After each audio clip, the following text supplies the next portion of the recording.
ജില്ലകളിൽ ഇന്ന് yellow alert. Pathanamthitta മുതൽ ഇടുക്കി വരെയും മലപ്പുറം മുതൽ കാസർഗോഡ് വരെയുമാണ് മഴ മുന്നറിയിപ്പ്.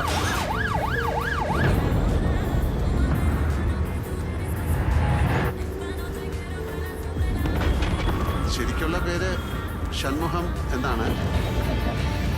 ബെൻസ് എന്ന് വിളിക്കും. വണ്ടി കൊടുക്കാൻ പറ്റില്ല സാറേ. രാവിലെ പട്ടി ഷോ കാണിച്ച നിങ്ങൾ രാവിലെ ഇട്ട ഷർട്ട് നിങ്ങൾ കഴുകിയല്ലേ? അതെന്തിനാ കഴുകിയത്? ചോറ് വല്ലതും പറ്റിയോ ബെൻസേ?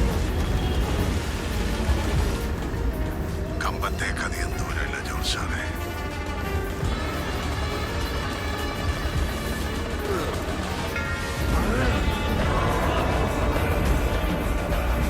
ആന കൂട്ടത്തോടെ വന്നാൽ നമ്മളെ ഉപദ്രവിക്കും. അതിന് ചില തെറ്റി ഒറ്റയന്മാരുണ്ട്, അവന്മാരെ സൂക്ഷിക്കണം.